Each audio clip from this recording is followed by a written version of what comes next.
You turn on your favorite song, jam out, and halfway through hit pause, and you run over to your computer. You're struck with inspiration for a solid hour and get far into a new project. Then you come back the next day and are horrified at the sound of your terrible music. So how do we prevent this? In this series, I'm going to show you ways to turn your disaster pieces into masterpieces. Even if you're a more experienced producer, writer, or recording artist, there's going to be something for everyone in this video, so stick around. So today we're going to talk about setting the proper volume. This is easily the most underrated, overlooked way for you to improve as a beginner, and you're going to use this deep into your career. You will never do a mix or write a song that you don't have to balance the elements of your song properly with the volume. You'll hear people say volume, overall loudness, decibels, whatever. Volume is simply the quietness or the loudness of your elements in your track. A fly is really quiet and a lawnmower is very loud. You know, this is a very basic concept that we all know and understand, but how well are you utilizing it? When you listen to your favorite songs, try and pay closer attention to the elements that are very, very quiet or very, very loud, and at different points of the song. I think you'd be surprised that you would hear things that you don't typically hear when you're just generally listening to the song. For example, in Michael Jackson's Beat It, during Eddie Van Halen's solo, you can actually hear knocking on the studio door because it was in the best take that they got. They never got a better take, so they left the knocking in the actual song. I'm serious. Go to Spotify, go to 2 minutes, 44 seconds, and listen in. You're going to hear the knocking in the recording. My point is that loudness is the first and number one way that we perceive the elements in your song, so it automatically is going to be the most important. So where do we start? I'm going to give you guys a super practical way to get the loudness in your mix just right. Now, disclaimer, art is completely subjective. You could literally crank all your tracks. They could be clipping to Kingdom Come, and you could upload that to Spotify and get 1 million streams.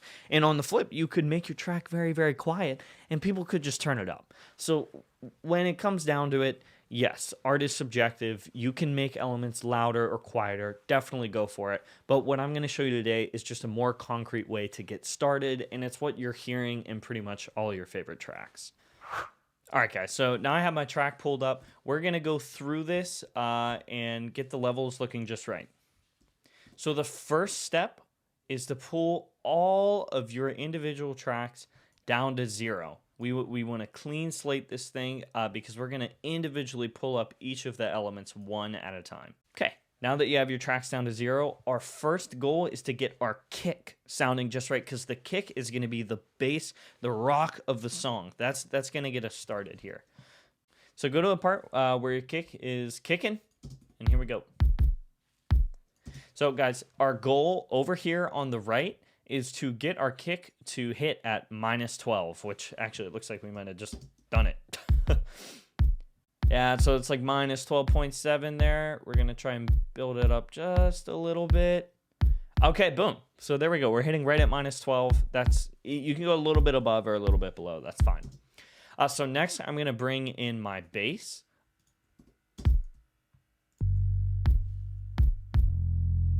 And the goal with the bass is we don't want to be poking out too high above or too low below. We want to be right in that same region with our kick. So that's sounding pretty good right there. Okay, so now that we have the bass set, we are going to bring in all of the other elements, and our goal is to try and stay right around -6 dB on our master fader. That's it, guys. We're going to bring in all the elements, we're going to use our judgment, and we're just going to add about 6 more dB of volume. That's going to leave enough headroom for the mastering engineer when they go into master. So let's go ahead and bring up our pianos.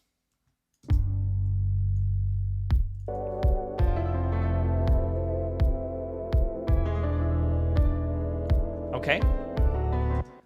Now let's go ahead and bring up our acoustic guitars.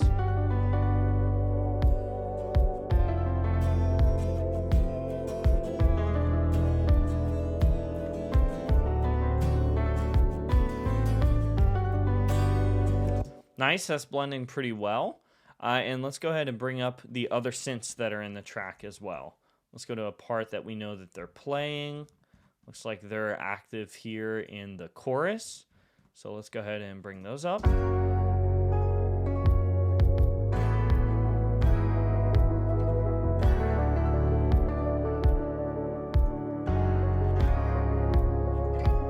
Great. Let's bring in the rest of our drums as well.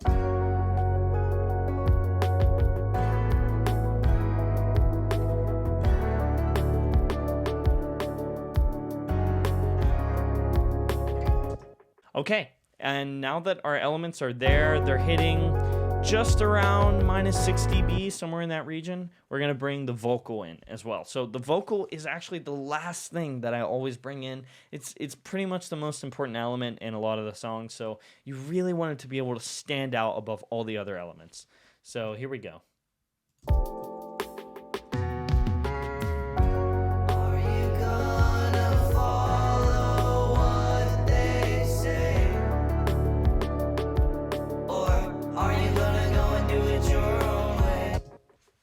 Sounds pretty good, guys. So we balanced our kick to minus 12, and now we're hitting around like... Maybe that vocal's a little bit too loud.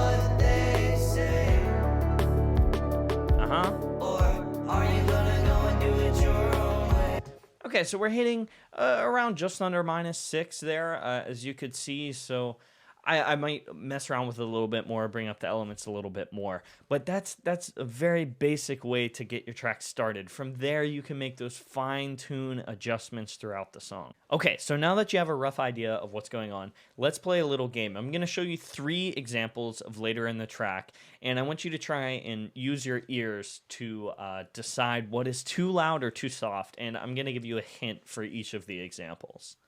Okay, so here's example 1. You're going to be listening for an element that is too loud. Okay, look for an element that's too loud. Here we go.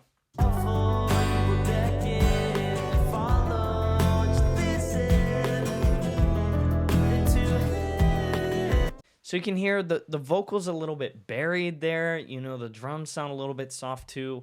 So let's listen one more time real quick.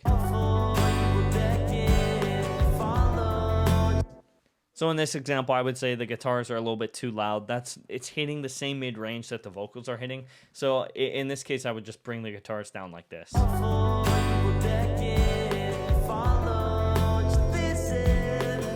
Much better blend there. Okay, example 2. This time, I'm going to make one of the elements a little bit too soft. So listen for something that you feel like should be louder and more present in this part of the song.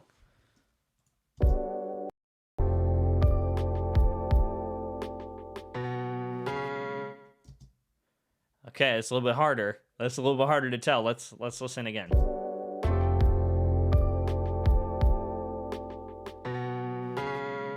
Okay. So in this part of the song, I would say that our snare it's hitting a little bit weak. You know, there's a little bit of like a pause section. You want that snare to really come through and make a statement in the song. So let's turn it up and listen again.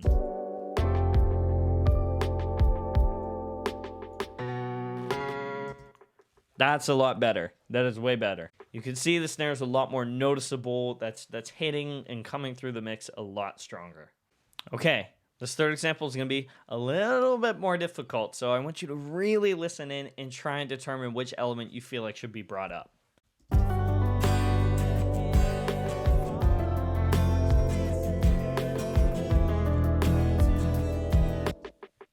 Okay, trick question. It was actually pretty simple. Hopefully you recognize it right away and you were like, yo, he's got to be pulling my chain, right? So the vocal there is obviously way too quiet. The vocal, it's saying the words, it's getting the message across in the song. You want it to be present in there in the song. It's such an important element. So let's pull it up and listen again.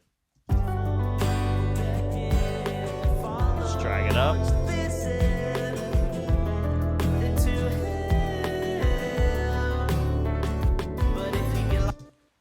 Sounds way better, guys. So hopefully, guys, you were able to take a closer listen into those parts of the tracks and discern kind of what was going on sonically with the volume. Remember what I said too, that art is very subjective. If you feel like something should be louder or quieter in your mix, go for it. Don't be afraid to go outside of the parameters that I set for you today. That was just a general way that a lot of mixers use to get the tracks that you listen to most often up to the standard. Thank you so much for watching, guys. I really hope that you found something useful in this video and that you're able to take this new knowledge of volume that you have and apply it to your music to turn your disaster pieces into masterpieces. Let me know in the comments what else you guys would like me to cover. I really enjoyed this, and hopefully you did too. So thank you very much. Have a nice rest of your day. Peace.